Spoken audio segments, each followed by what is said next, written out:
આજે છે 14 ઓક્ટોબરને મંગળવાર અને આજના રાશિ ભવિષ્યની વાત કરીએ તો મેષ રાશિ કોઈ નવા વિચાર કે પ્લાનમાં ઉત્સાહ સાથે આગળ વધવાની સંભાવના છે, પરંતુ કામ કરતા પહેલા આયોજન સારી રીતે કરો. વિવાદોમાં દિમાગ થોડું ઠંડુ રાખજો. વૃષભ રાશિ નાણાકીય દ્રષ્ટિએ દિવસ ઓછો પડતો હોઈ શકે છે. ખર્ચ પર નિયંત્રણ રાખો. મિત્રો સાથે સંવાદમાંથી લાભ થશે. ત્યારબાદ આવે છે મિથુન રાશિ. સાંપ્રદાયિક સંબંધો મજબૂત રહેશે. તમે કોઈ અગત્યની વાત સમજાવવાની તક મળશે. સંવાદ દ્વારા ગેરસમજ દૂર થશે. કર્ક રાશિ ઘરેલું વાતચીતમાં ધ્યાન આપવું પડશે. પરિવાર સાથે સમય પસાર કરવાથી મનમાં શાંતિ મળશે. આરોગ્ય પર ધ્યાન આપજો અને વિશ્રામ એટલે કે આરામ પૂરતો લેવાનો છે.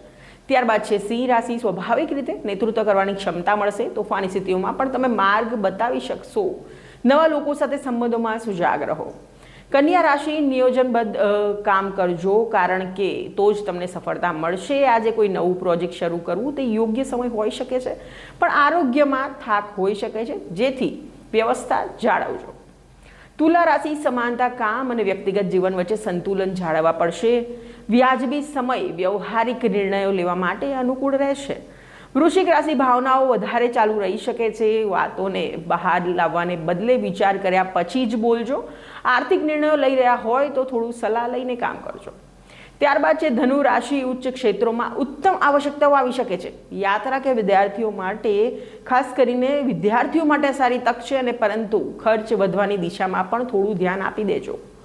મકર રાશિ કામમાં દબાણ વધી શકે છે. સમયનું સંચાલન જરૂરી છે, પણ તમારી મહેનતનું પરિણામ લાવશે. ધૈર્ય અને લગન મહત્વપૂર્ણ રહેશે. કુંભ રાશિ નવીન શક્યતાઓ ખુલશે. નવા પ્રોજેક્ટ, વિચાર, સંબંધોમાં આગળ વધવાની તક છે, પરંતુ મહત્વપૂર્ણ નિર્ણયો પહેલા મનન કરો. મીન રાશિ ભાવાત્મક રીતે એક અનુભવ ભર્યો દિવસ રહેશે. સાથીદારો, પરિવાર સાથે વધુ સમય વિતાવો. આરોગ્યમાં થોડુંક સાવચેતી રાખવી જરૂરી છે.